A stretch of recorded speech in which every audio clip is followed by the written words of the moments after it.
In every city, there are two worlds that live side by side. The towers of glass that shine with power, and the shadows beneath, where lives are forgotten. But sometimes, in those shadows we find the truest beauty.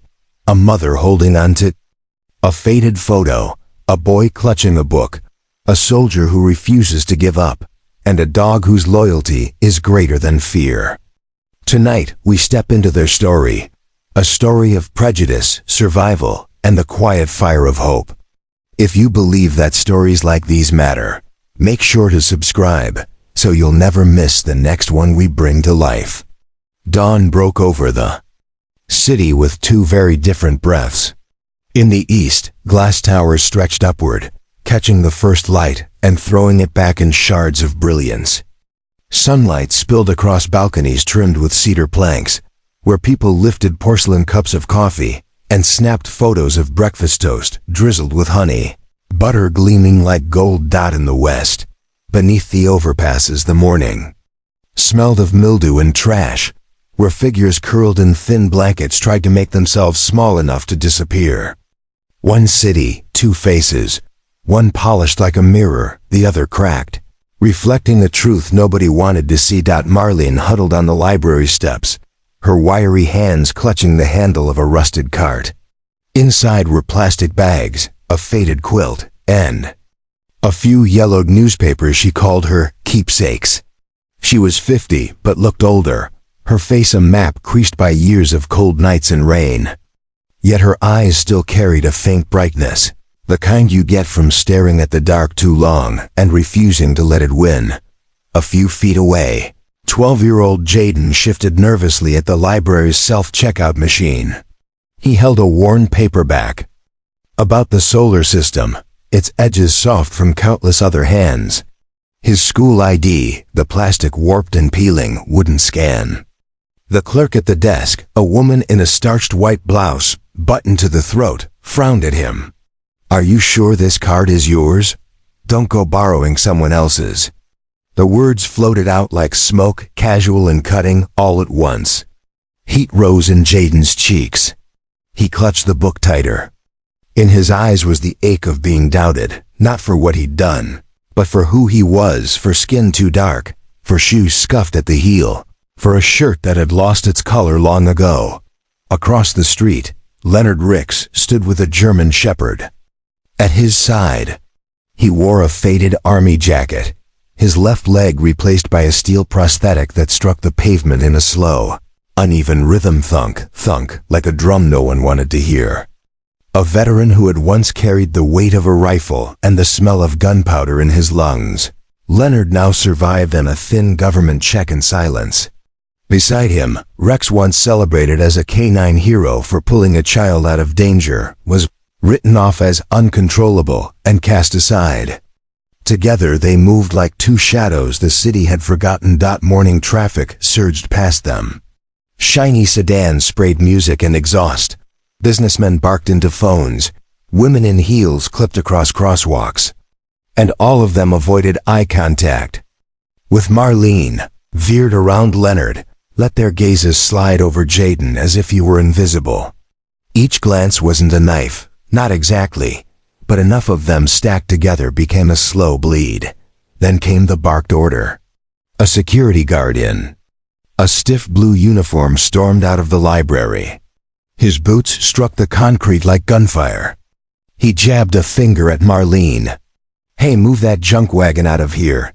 This is a library, not a shelter." Marlene shrank into her coat, trembling. "I'm not bothering anyone, I just need a place to sit." Her voice was brittle already, drowned by his scoff. People slowed to watch, some with irritation, some raising their phones as though it were street theater. Jaden scrambled to pick up the scattered newspapers that had slid from her cart, but the guard shoved his hand away. "Back off, kid, none of your business." The words landed like a slap. Jaden lowered his head, fighting the sting in his eyes. Leonard took a step forward, but stopped himself. He'd heard too many times that a crippled vet was just another mouth to feed. His grip on Rex's leash whitened his knuckles. The dog growled, low and dangerous, ears pricked. In those gold-rimmed eyes burned the refusal Leonard had buried for years. Just then, a sleek black car slid to the curb. The tinted window rolled down, revealing the smooth, angular face of Gavin Cole, real estate developer, architect of the city's clean sweep campaign. His slogan was plastered on billboards everywhere, "Restoring beauty to our streets." Gavin watched the scene on the steps the way you might glance at a torn poster on a wall, something unsightly, a blemish to erase. His lips curved in a smile that never touched his eyes. Then the window climbed back up, the car purred forward, and all that remained was the cold aftertaste of disdain. By midday, the city's brightness had turned harsh, glaring off every pane of glass, making the concrete. The small figures on the library steps seemed to dissolve into the gray. But somewhere among them a flicker survived, not sunlight, not charity, just a stubborn ember. In Jaden's defiant grip on his book, in Marlene's trembling hands guarding her cart, in Leonard's clenched jaw as he held Rex steady. Tiny, almost invisible, but the kind of spark that could, under the right breath, ignite into flame. The guard shoved Marlene's cart down a step, and one of the wheels bent with a groan of metal.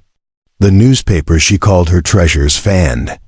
Across the ground, a photo of her son in a graduation cap slid free, the corner catching in the wind. She lunged for it, almost losing her balance.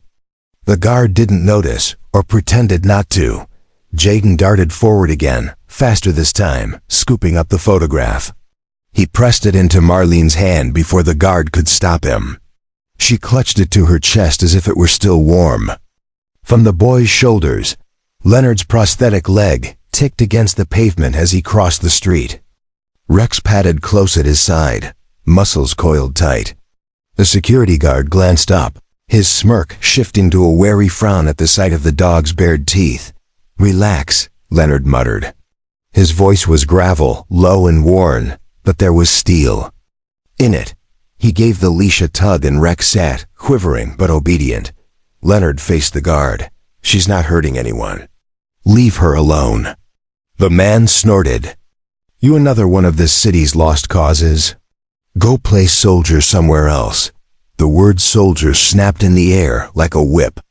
Leonard's jaw locked, memories flashing, dirt, fire, the ringing in his ears that never faded. He said nothing, only stared until the guard shifted uncomfortably and stepped back. Rex growled once more, then fell silent. By then, the crowd had already scattered, interest fading. The scene was just another morning spectacle in a city that thrived on them. People turned back to their errands, their phones, their lives. What lingered wasn't outrage, it was indifference, the kind that stung worse than cruelty. That afternoon the sky turned a dull brass, the kind of color that made the city sweat. Marlene retreated to the shade of a bus stop, guarding her crooked cart. She smoothed the torn photo with shaking hands, whispering to herself words no one else could hear. Jaden sat on the curb a few feet away, flipping through the pages of the solar system book he hadn't been allowed to borrow. He read slowly, lips moving, tracing the pictures of planets as if they were windows into someplace cleaner, fairer. Leonard lowered himself onto the bench, his leg clanging against the metal. Rex lay at his feet, eyes half closed but ears twitching. At every passing sound, Leonard leaned back, staring at nothing. He could still hear the guard's voice. "Go play soldier." As if all the years of blood and noise had been nothing but a game. "Your dog's nice," Jaden said, shy. Leonard looked at him. The boy's shoes were worn, his t-shirt too big, the collar stretched, but his eyes were sharp, alive. "He's loyal," Leonard said at last. "That's more than I can say for most people." Jaden reached down, tentative. Rex sniffed his hand, then nudged it with a wet nose. The boy's grin lit up the space around them, small but stubborn. For a moment, the three of them sat in a fragile pocket of quiet, like an island floating above the noise of traffic. Marlene hummed softly, clutching her picture. Jaden read aloud the names of planets. Leonard closed his eyes, letting the boy's voice roll over him like a lullaby. When evening came, the city's lights flickered on sharp neon, glowing advertisements, endless reminders of money. Gavin Cole's face appeared on a massive screen. Above Main and Fifth, his voice boomed through speakers. "Together, we can make our streets safe and beautiful again." The words were delivered with the polish of a man who'd never missed a meal, never been told to move along. Marlene watched. From across the street, the glow painting her wrinkles harshly.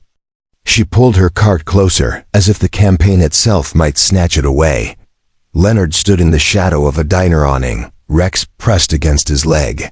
He looked up at Gavin's image, lips curling. He'd seen faces like that overseas, men in suits promising safety while others bled for it. Different language, same lie. Jaden didn't look at the screen at all. He was too busy peering into the diner window at families eating, laughter steaming the glass. His stomach growled, and he pressed his hands into his pockets. A man in a crisp shirt walked by, glanced at the trio, and muttered under his breath, "Trash." He didn't even slow down. Leonard's fist tightened. Marlene's shoulders sagged lower. Jaden stared after the man, confusion furrowing his brow. It wasn't the first time he'd heard the word, but it still landed heavy. Night deepened. The library steps were empty now, scrubbed by janitors lit by pale yellow lamps. Marlene spread her blanket there again, too tired to move farther. Leonard chose a bench across the street, close enough to keep watch. Jaden went reluctantly home, book tucked under his arm, though he knew he'd catch hell if his mother found out where he'd been. And Rex sat upright long into the night, ears pricked, a sentinel no one had asked for but desperately needed. In the stillness, the city breathed its two breaths again. The towers glittered like constellations, champagne poured in high-rise bars. Down below, the forgotten curled into themselves, clutching photos, books, and scraps of hope. It was a fragile hope, almost invisible. But it was there, threading through a boy's stubborn curiosity, a woman's desperate grip on memory, a veteran's clenched silence, and a dog's unbroken loyalty. A spark, waiting. Morning didn't so much arrive as drag itself over the city. Dull and heavy, the light wasn't golden. It was the color of old dishwater, spilling between buildings streaked with soot. On the corner, the coffee shop filled with suits and laptops hummed alive, but one block down the bus stop smelled of sweat and unwashed clothes. Marlene was already awake. Truth was, she'd never really slept. She sat on her blanket beneath the bus shelter, rubbing her hands against each other for warmth. In her lap rested that photograph, the one of her son, tassel hanging from his graduation cap, smile wide, future stretching bright. The corners were frayed now, smudged from her fingers. She whispered his name like a prayer. She wasn't sure anyone answered. He'd moved away years ago, cut off contact when she lost the laundromat. Shame was a wall thicker than concrete. She still told herself maybe he would call. Maybe today. Her stomach groaned, but she ignored it. Hunger was easier than remembering the feel of her old shop, the smell of detergent, the coins clinking in the counter jar, her husband's laugh echoing from the back before his lungs gave out. All of it gone in a blink. The rent doubled, the machines repossessed, the bank's polite letters turning into eviction notices. And then the silence, the kind only the street could offer. She folded the photo carefully, slid it into a plastic sleeve, tucked it into her cart. The cart was her whole world now. Lose that, and she'd vanish entirely. Leonard limped past the shelter with Rex at his side, nodding once to Marlene in greeting. He'd spent the night on the bench across from the library, jerking awake at every car horn, every shadow moving past. His back ached, his stump was raw, and his chest felt like someone had stuffed it with rocks. Once, he'd been a man who ran miles in desert heat, who carried a rifle like it was just another limb. Now he relied on a metal prosthetic that clicked, with every step reminding him of what he'd left behind. The VA clinic gave him pills, but pills didn't silence the explosions in his dreams. They didn't stop the faces of men, both his and theirs, from flashing behind his eyelids. He'd tried work, security gigs, warehouse shifts. No one wanted a limping vet who froze at the sound of fireworks. The city had no use for men like him, except as a story on Veterans Day. He scratched behind Rex's ear, grounding himself. Rex leaned into the touch, steady as stone. The dog was the only one who knew when Leonard's hands shook, when his breath caught. The only one who didn't look at him with pity or worse, suspicion. Jaden was late for school again. His mom worked nights at the hospital, and mornings were chaos. He skipped breakfast, slipped out the door with the book still clutched in his arms. The librarian hadn't let him borrow it, but he'd read it cover to cover anyway, sitting outside the library until the security guard ran him off. He traced the planets with his finger as he walked, whispering their names like friends. Mercury, Venus, Earth, Mars. At school, the teacher noticed the book. She frowned. "Jaden, where did you get that? That's not from our library." He swallowed, cheeks burning. "It's just, I was reading it outside. They said I couldn't check it out." She sighed, shaking her head, moving on. He shrank into his seat. Around him kids whispered, snickered. A boy in the back muttered loud enough for everyone to hear. "Probably stole it." The words stuck like gum on Jaden's shoe. No matter how hard he scraped, it wouldn't come off. By noon the heat pressed down, thick and unforgiving. Marlene's cart had been tipped again by city workers in their neon vests. They called it clearing debris. She begged for her things back, scrambling after her blanket and the precious plastic sleeve with the photo. They laughed, tossed her a pair of gloves someone had discarded, and moved on. She sat on the curb, head in her hands, as people streamed around her. To them she was scenery, background noise. Her world, her memories, reduced to litter in the back of a truck. Across the street, Jaden's chest tightened.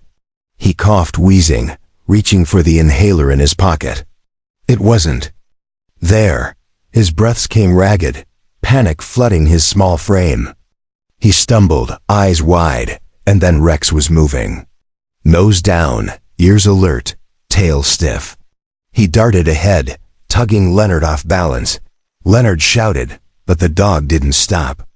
Rex sniffed, circled, and in seconds had found the blue plastic inhaler, where it had rolled into the gutter.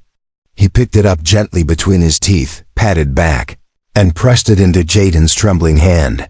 Jaden gasped through the inhaler, the medicine cooling his lungs. His vision cleared, and there was Rex, sitting proud in front of him, golden eyes steady. The boy threw his arms around the dog's neck, whispering, "Thank you." Leonard caught up, breathless. He stared at the boy hugging his dog, and something in his chest cracked open. The world had been nothing but walls, lately locked doors, turned backs, closed hearts.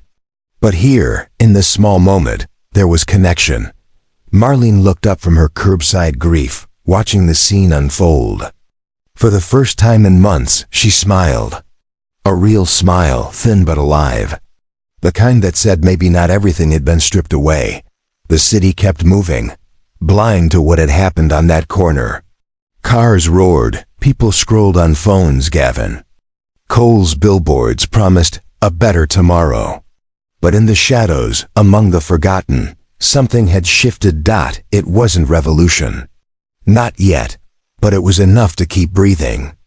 Enough to believe that even in a city determined to erase them, there were sparks that refused to go out. The first spark came not from fire, but from a camera shutter. Lynn hadn't meant to be there that afternoon. She was chasing side work, cheap portraits, candid street shots she could sell online. Her camera dangled from her neck as she strolled through the plaza near the library, sipping watered-down iced coffee. That's when she saw it, the city workers. In their neon vests, sweeping through the underpass with trash bags and poles. They weren't just clearing bottles or wrappers. They were scooping up everything: blankets, photographs, pill bottles, old shoes. Things that looked like nothing to most people, but were, in truth, entire lives. Marlene was shouting, begging them to stop, chasing after the bags as though they contained her very breath. A worker held up her son's photo, glanced at it, then tossed it in with the rest. The photo bent as it landed, face pressed against empty soda cans. Lynn froze. Her fingers itched on instinct. She lifted the camera, framed the shot, the woman's desperate face blurred behind the bright orange vest. The photograph caught mid-air. She clicked, once, twice, 3 times. She hadn't planned to stay. But when she lowered the camera, her throat burned. By evening, the images were online. Not on the news, not yet, but on Lynn's tiny blog, on her social feed. No captions, just pictures. A woman chasing her own history, men laughing as they loaded a life into a truck. The photos spread faster than she expected. People shared them, angry or ashamed or both. By nightfall, comments flooded in. This is disgusting. How can they call this cleaning? Others sneered. Get a job. Stop whining. The fight had begun, words thrown like stones across digital walls. But in the city streets, the real stones were still to come. Jaden heard about it the next day at school. A friend shoved a phone in his face. Isn't this that lady by the library? The crazy one with the cart? He saw Marlene's figure on the screen, arms stretched, face contorted in grief. He felt his chest tighten, the same way it had when he couldn't breathe. She wasn't crazy. She was just human. And no one else seemed to see it. That night he skipped dinner, sneaking back to the library steps. Marlene was there, her cart half empty. Leonard sat nearby, silent, Rex's head on his knee. Jaden held out the phone. People are talking about you. Marlene blinked, confused. Leonard leaned over, squinting at the glowing screen. He saw the photo, the one of Marlene's hands reaching, her face etched with desperation, and he felt his gut twist. They took everything, Marlene whispered. Even the picture. That's all I had. No, Lynn's voice cut in. She'd appeared quietly, camera strap across her chest, eyes tired but sharp. She crouched in front of Marlene, pulling a print from her bag, the same photograph. She'd developed it that morning, unable to shake the image. You still have it. Here. Marlene took the print with trembling fingers. She stared at it, tears carving lines down her cheeks. Then she clutched it close, as if holding her son again. Word spread, not just online now but in whispers on the street. By the weekend, a crowd gathered outside the library. Some held signs, housing is a right. Others clutched their own tokens. Baby shoes, eviction notices, medals from wars nobody mentioned anymore. Leonard stood in the back, Rex pressed against his leg. He hadn't meant to come, but something in him had shifted. Maybe it was the way Jaden looked up at him now, like he was more than a broken man. Maybe it was the way Rex had saved the boy, reminded him loyalty wasn't weakness. The protest was peaceful at first. Voices rose in chants, banners waved. But then the clean sweep crew arrived, flanked by police. Orders barked. Lines drawn. A man in uniform shouted for the crowd to disperse. Nobody moved. The first shove came quick, a baton pressing against a chest, a woman stumbling back. Then a bottle flew, not from the protesters, but from somewhere unseen. It shattered against the pavement, and suddenly the air thickened with tension sharp. Enough to cut. Jaden, caught in the press, struggled to breathe again. He clutched his inhaler, but panic made his fingers fumble. People pushed, shouted, the world shrinking in on him.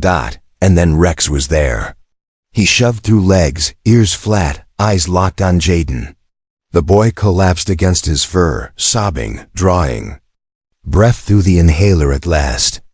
In that moment, anyone looking would have seen it clear. The dog wasn't dangerous. He was salvation, but not everyone was looking. A policeman spotted Rex in the chaos, growled into his radio. Dog's loose. Looks aggressive. He lifted his baton, Leonard stepped between them, eyes blazing. "He's not aggressive, he's saving a child." The officer sneered. "Funny, that's not what the reports say." Leonard's hand shook on Rex's collar. Reports. He knew what they meant. He remembered the day they'd labeled Rex uncontrollable, the training exercise where a child had wandered into the line of fire, and Rex had refused the command to attack. For that, they branded him a liability. For that, they discarded him. But Leonard remembered something else too, the boy's scream, the toy trumpet clutched in his hand, the way Rex had stood guard instead of harming him. The dog had chosen mercy. And for mercy, he was punished. Leonard shouted over the crowd, voice raw. "You branded him dangerous because he wouldn't hurt a child. That's the truth you buried." For a heartbeat, everything stilled. Protesters, police, even Marlene, all frozen in the echo of his words. Lynn's camera clicked, capturing the moment. A veteran with steel in his leg. A boy clutching a dog. A truth spilled in front of a city that had tried to hide it. The protest fractured after that. Some were dragged away in cuffs. Others fled. But something had shifted, undeniable now. The photos spread. The story leaked. Gavin Cole appeared on the news that night, his face calm, voice measured. "We are committed to safety and cleanliness. These disruptions are unfortunate, but necessary. We cannot allow chaos to define our streets." Chaos. That was the word he chose for Marlene's grief. Jaden's struggle to breathe. Leonard's defiance. But the city had seen more than chaos. It had seen sparks. And sparks had a way of finding dry kindling. The morning after the protest, the city pretended nothing had happened. That was how it always worked. The streets swept, the headlines buried under sports scores and weather reports. To the commuters clutching their coffees, it was just another day. But not for those who had stood in the square. Marlene's throat still burned from shouting. Her body ached from being shoved. Her palms raw from where she'd tried to keep hold of her cart. She sat on the curb outside a soup kitchen, staring at the steam rising from the doorway. The volunteers told her to wait, always wait. Her stomach growled. She pressed her arms around herself like she could squeeze the hunger away. Leonard wasn't there. He'd been detained the night before, held overnight for disturbing the peace. It wasn't his first time in a holding cell, but it gnawed at him differently now. Maybe because Jaden had seen it happen. The boy's wide eyes had followed him as the cuffs clicked around his wrists. Leonard had wanted to tell him not to worry, that he'd be fine, but the words wouldn't come. Words weren't his weapon anymore. Silence was and Jaden. He hadn't gone to school. His chest still felt tight, not from asthma this time, but from something deeper, fear mixed with anger, too heavy for a 12-year-old to carry. He sat in the library's shadow, clutching the book he'd hidden in his backpack. He read aloud. To himself, whispering names of galaxies as if they might carry him away. Rex lay with his head in the boy's lap, steady, solid. The dog's warmth was the only thing keeping Jaden from breaking apart. Elsewhere, in a tower of glass, Gavin Cole seethed. The protest hadn't shaken him. He'd dealt with public anger before. What rattled him was the image now circling. Everywhere, the veteran shouting, the dog guarding the child. The accusation that dangerous was a lie. It wasn't the truth that scared him. It was how cleanly it cut through his story. His whole campaign hinged on one idea, that beauty meant control, order, polish. But the picture that picture undermined it. The veteran's cracked face, the boy's desperation, the dog's loyalty. People recognized themselves in that image. And once people recognized themselves, they started asking questions. He couldn't afford that. Not with investors breathing down his neck, not with the board demanding results. Clean sweep must succeed. It wasn't just a campaign, it was his empire. Fate, or maybe irony, had its own sense of timing. That evening, Gavin attended a ribbon cutting for one of his new developments, a sleek tower of condos wrapped in glass and chrome. The lobby gleamed, marble polished to a shine so bright it hurt the eyes.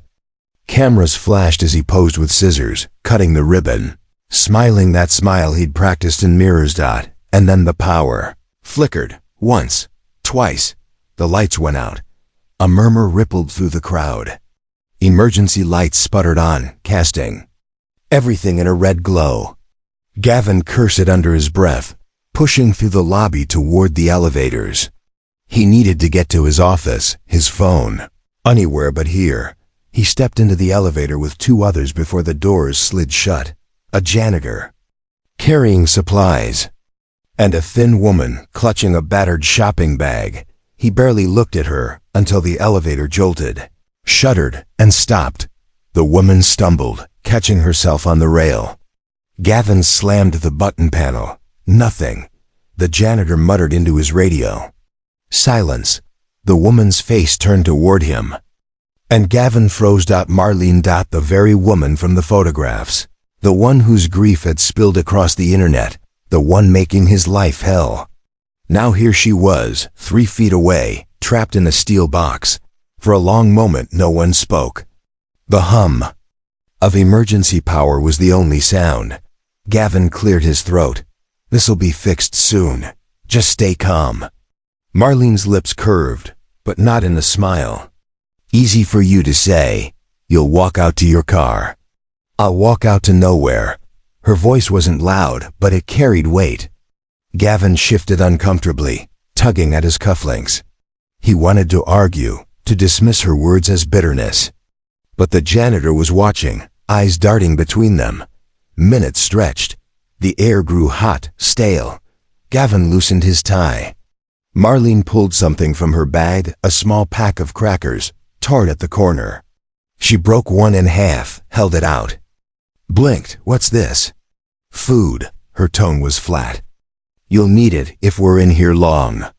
He hesitated, then took it. The cracker was stale, but it sat heavy in his mouth. He chewed in silence.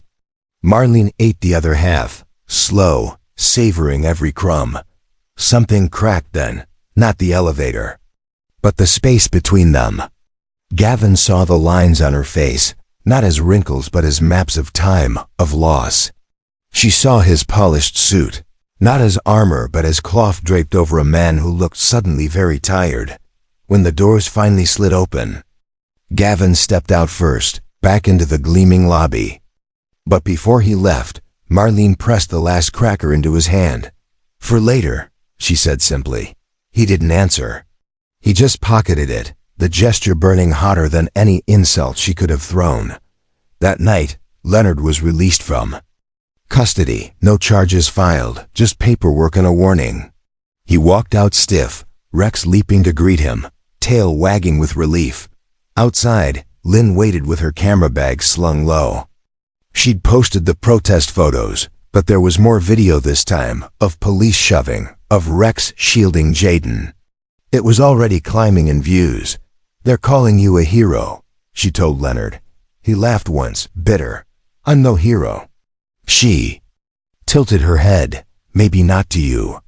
But to that boy, to that woman, you're something. He didn't know how to answer.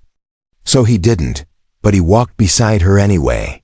Into the night where the city hummed with unease. At the soup kitchen, Marlene washed dishes for a bowl of broth. The hot water stung her hands, but it was worth it. Across the room, Jaden slurped his soup, smiling for the first time in days. Leonard sat with him, Rex stretched across their feet. It wasn't much. A cracked bowl, a noisy room, the faint smell of bleach. But for a few minutes, it was warmth. It was almost home.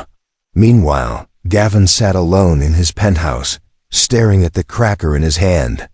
He turned it over, crumbs falling onto his expensive rug. He didn't eat it. He didn't throw it away either. He just held it, as if unsure. Which choice would haunt him more? For the first time in years, he wondered if he had built his empire on sand. The soup kitchen smelled of broth and bleach, the kind of smell that clung to skin even after you left. Marlene stood at the sink, sleeves rolled to her elbows, scrubbing at bowls with hands already red from hot water. Every scrape of ceramic was a penance. She'd traded her time for food, one bowl for herself, one for the boy, but it felt like more than that.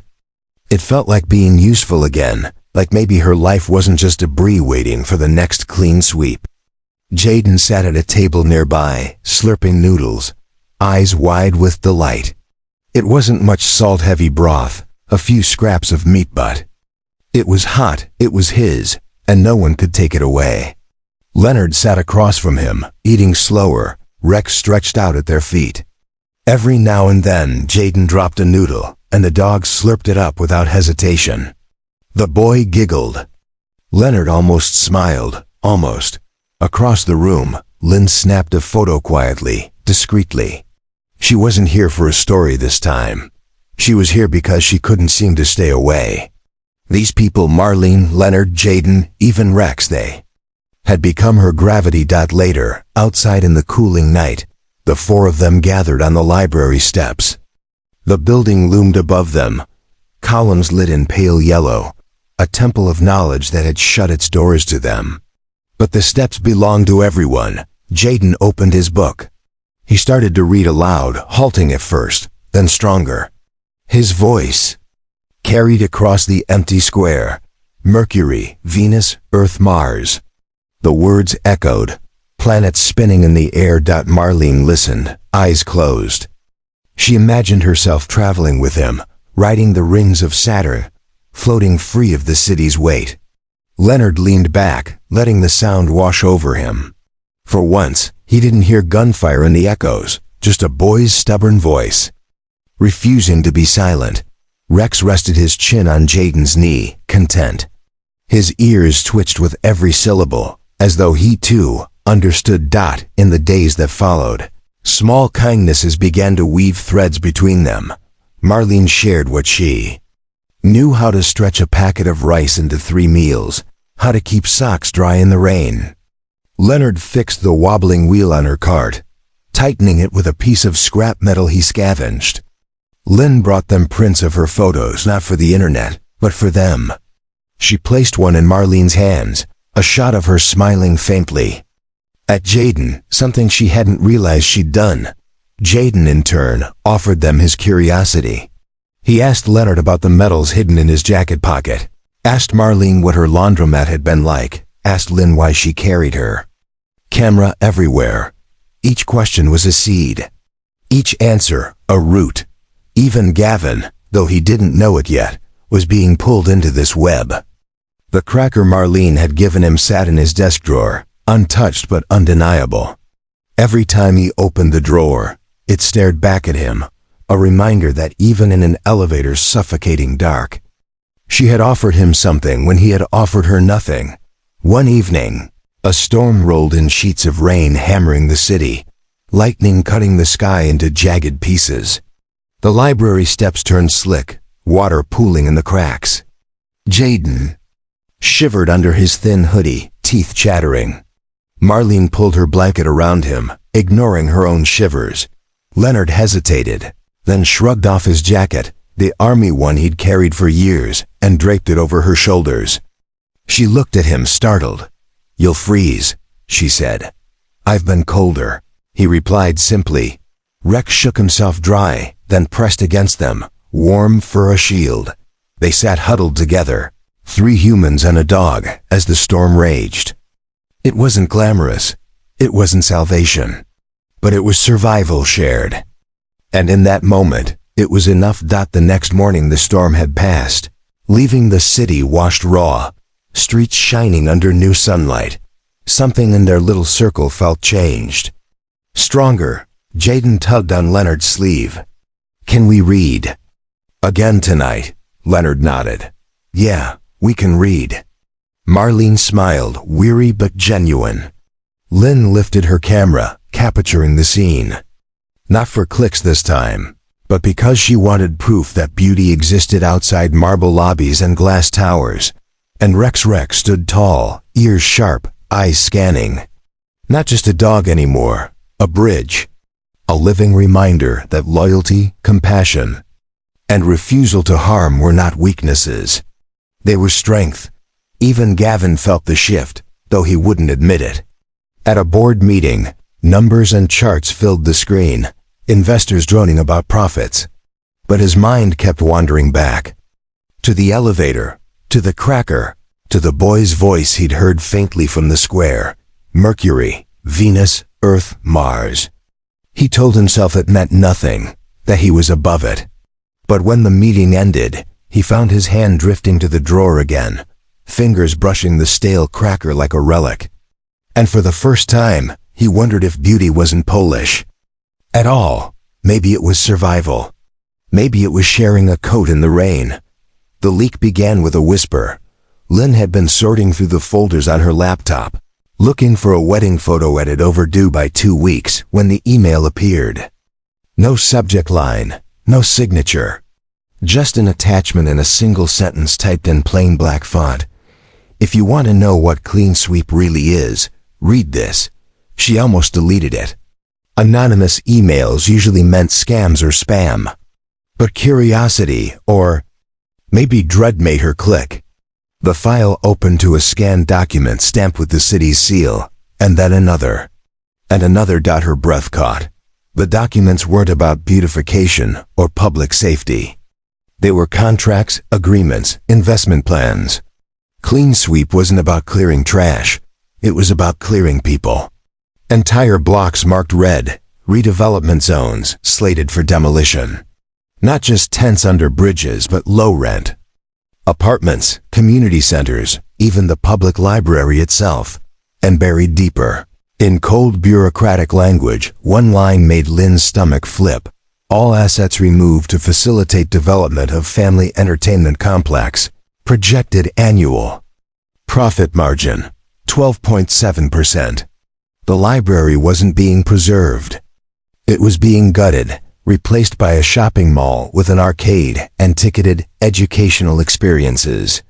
She scrolled faster, heart-pounding. And then she saw it. A training report from the private security firm contracted by Gavin's company. A name leapt off the page. Rex. She read the notes aloud in disbelief. Subject deemed hazardous. Refused command to neutralize underage target during simulation. Assessed as liability. Recommendation, removal.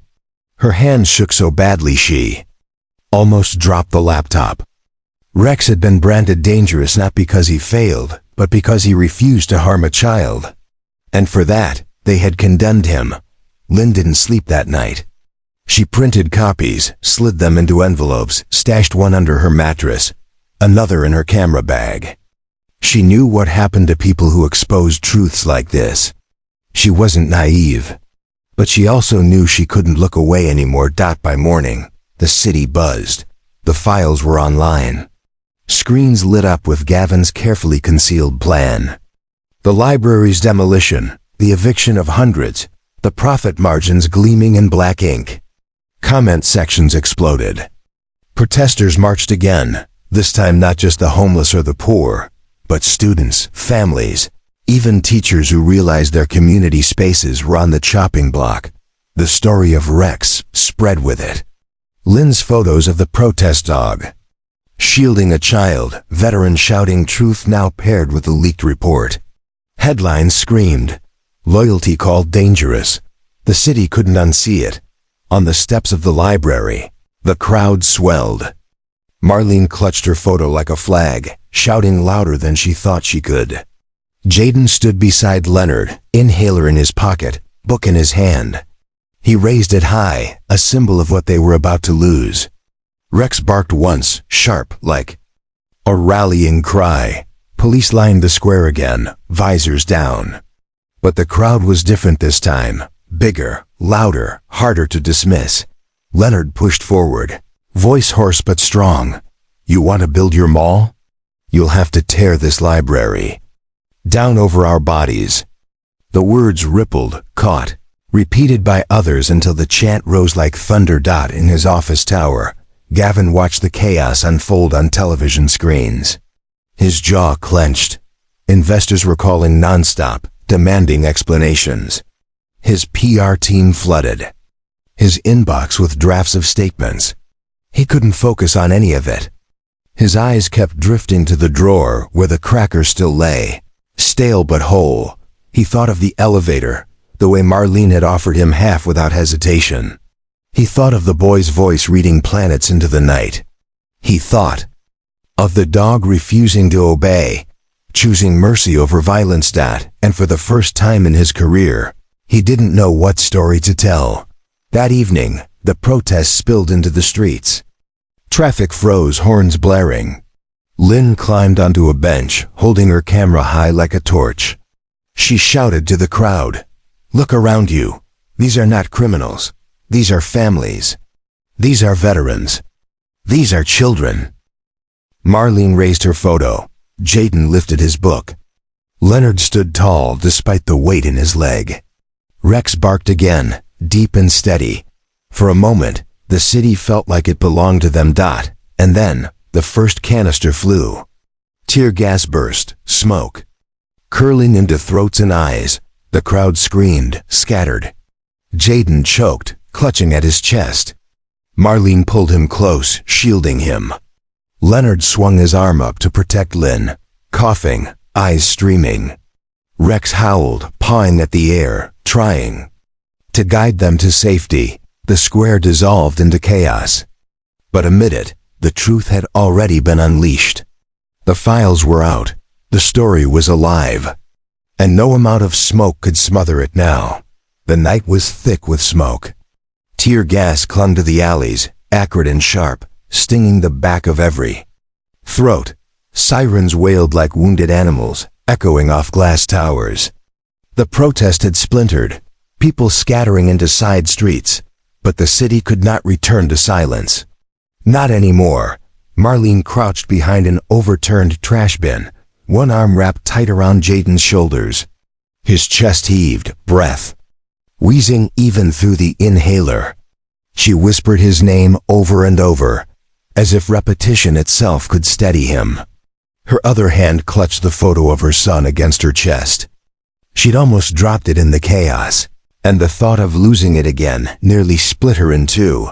Leonard stumbled into the alley a moment later, dragging Lynn with him. His leg ached, metal chafing against raw skin, but he didn't let go. Rex padded at their side, hackles raised, nose twitching against the fog of gas. The dog pressed his body against Jaden, anchoring him, a living wall against the storm. They huddled together, gasping for air.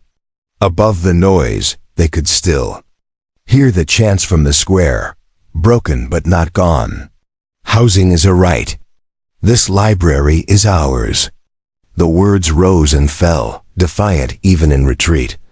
On the other side of the square, Gavin Cole watched from behind a cordon of officers. His suit reeked of smoke. Reporters shoved microphones at him, demanding statements, their eyes flashing like knives. His PR team urged him to leave, to get in the car. But Gavin stayed rooted, staring at the chaos he had lit. This wasn't how it was supposed to go. Clean Sweep was supposed to be sleek, controlled, profitable. Instead it had unleashed fire, and the fire was spelling his name in smoke across the sky. The image haunted him. Rex shielding the boy. Leonard's voice breaking through gas and sirens. Marlene clutching her photo like scripture. He pressed his hand to his pocket, feeling the stale cracker still there. He had never eaten it, never thrown it away. Now it burned in his palm like a question he couldn't answer. By dawn, the city was split in two. Downtown glistened with hoses washing tear gas from marble steps. Uptown shimmered with glass towers sealed tight against the unrest. And in between, neighborhoods pulsed with anger, fear, and something fiercer. Resolve. Community centers opened their doors to protesters. Teachers skipped classes to march. Veterans carried signs alongside teenagers. And everywhere, Lynn's photos hung printed, taped, shared, projected onto walls.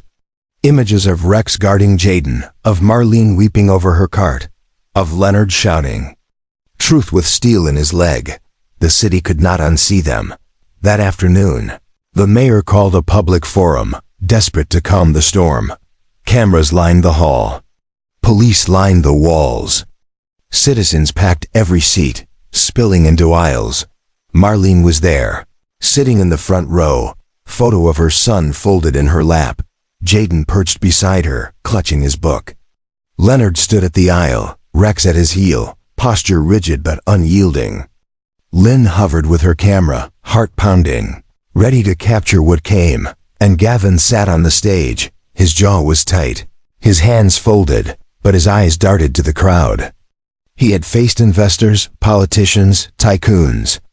None of them looked at him like this, not with rage, not with grief, not with hope. The air felt electric, every breath waiting for a spark. The mayor began with practiced words about dialogue and understanding, the crowd hissed. A teacher stood, shouting about the library slated for demolition. A veteran followed, demanding to know why his brothers slept under bridges while condos stood empty. Each voice built on the last, rising, tumbling, unstoppable. Then Marlene rose. She didn't shout. She didn't wave a sign. She simply held up her photo. "This is my son," she said, voice trembling but clear. "He graduated. He worked hard. He believed the city was his. And when I lost everything, I kept this picture to remind me I was still someone's mother. You took even that from me, and you call it cleaning." The hall went silent. Cameras clicked. Jaden stood next. He held up his book. "This is my future. You say we don't belong. You say we steal. But I just want to learn. I just want to breathe. If you take this library, you take that from me too." His voice cracked on the last word, but he didn't back down. Rex nudged his hand, steadying him. Finally, Leonard stepped forward. His prosthetic clanged against the floor, echoing. He looked straight at Gavin. "You called him dangerous," Leonard said, hand resting on Rex's head. "Not because he failed, because he refused to hurt a child. And for that, you cast him out. That's all any of us are to you. People who refuse to play by your rules. People who remind you that mercy exists. That's what you're afraid of." Gasps rippled through the crowd. Reporters scribbled. Cameras zoomed. Gavin's chest tightened. For a long moment, he said nothing. His team gestured frantically, signaling him to respond, to spin, to lie. But his throat felt closed. He reached into his pocket instead, held up the cracker. "This," he said, voice shaking. "She gave this to me, in an elevator. When I had nothing to offer her. I don't know why. I don't know what it means. But I haven't been able to throw it away." Marlene's eyes widened. The crowd leaned in. Gavin swallowed hard. Maybe beauty isn't marble floors. Maybe it's this. Maybe it's surviving together. Maybe it's refusing to harm when the world tells you to. The hall erupted cheers, shouts, some jeers. But the fire was out of his hands now. The crowd surged with energy, voices rising, demanding change. By nightfall, the city was alive in a new way. The protests hadn't ended, but they had shifted. No longer whispers, no longer scattered. They were unified, fueled by stories and images too human to ignore. For Marlene, it meant people stopped calling her trash. Some even called her mother. For Jaden, it meant his voice was heard, his book a symbol instead of a burden. For Leonard, it meant his silence cracked open, his truth spilling into the world. For Rex, it meant no one could ever again call him dangerous without the city remembering mercy. And for Gavin, well, the crack in his facade was no longer a crack. It was a fracture running deep, one that might destroy him or remake him. He didn't know which yet. The city didn't transform overnight. It never does. But after the forum, the air felt different, charged, unsettled, waiting. News anchors replayed Marlene's trembling voice, Jaden's small defiance, Leonard's blunt truth. Clips of Rex shielding the boy looped endlessly, headlines shouting, "Loyalty called dangerous." And Gavin, his moment with the cracker was dissected, mocked by some, praised by others, but impossible to ignore. Clean sweep stalled. Investors pulled back, wary of a brand that had become poison. The mayor promised review, which meant delay, which in politics often meant defeat. For now, the library stood. For now, the steps still belonged to those who needed them. Marlene found herself approached by strangers in the weeks that followed. Some pressed coins into her hand, others simply touched her arm and whispered, "I saw you." At first it unsettled her being seen, when she'd spent years trying to vanish. But then she realized it wasn't pity they offered. It was recognition. She still slept rough, still washed dishes for broth, but she no longer felt invisible. And sometimes that was enough. Jaden became a fixture on the steps. Every evening he read aloud, his voice stronger now, less shy. Other kids joined him, some bringing their own books, some just listening. The square filled with their voices, galaxies, adventures, histories. Words that no bulldozer could erase. His mother worried, of course. She worked nights, exhausted, afraid the protests would flare again. But when she saw her son's face as he read to the crowd, she let him stay. For once, the city wasn't taking from him. It was giving him back. Leonard found work, not much, just a night security job at a warehouse, but steady. The manager had seen the footage, recognized him. "A man who can face down riot cops can guard a loading dock," he'd said. Leonard laughed, but he took the job. He still limped, still woke sweating from dreams he couldn't name. But when he came home at dawn and Rex pressed against his leg, he felt steady, strong, not healed, not whole, but needed. And Lynn, her photos traveled farther than she ever imagined. Newspapers ran them, art galleries asked for prints. Professors wrote essays about her visual testimony of urban inequality. But what mattered most was when Marlene held one of the photos, her own face, softened by the light of Jaden's reading, and said, "You made me look like a person again." That was enough. That was everything. Gavin retreated from the spotlight. His company survived. Wealth has a way of bending storms, but he was changed. The cracker stayed in his desk drawer until one morning he finally ate it. Stale, tasteless, but sacred. He chewed slowly, as though swallowing not just food, but the memory of a woman who had shared what little she had. He didn't become a saint. He didn't dissolve his fortune or end corruption. But he started walking the city without an entourage, listening more than speaking. And when he passed the library steps one evening and saw Jaden reading, Leonard standing guard, Marlene nodding along, Rex sprawled in the center, he stopped. He didn't join them. But he didn't turn away either. For him, maybe, that was a beginning. The steps themselves became something new. No longer just concrete leading to locked doors. They became a gathering place. People brought folding chairs, thermoses of soup, blankets. They left food for Rex, who became a kind of guardian spirit of the square. Someone painted a mural on the wall. A child holding a book, a woman holding a photo, a veteran with a cane, and a dog standing tall between them. Above it, in uneven letters, the steps belonged to everyone. Tourists photographed it. Residents nodded at it. And those who once walked past with scorn now slowed, paused, maybe even stayed a while. On a warm evening, the sky streaked pink and gold. Jaden read once more. His voice carried across the plaza.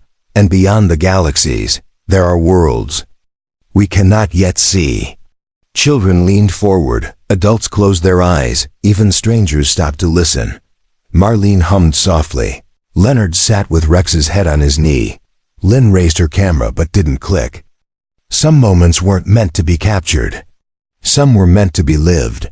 The city still had its towers, its hunger, its cruelty.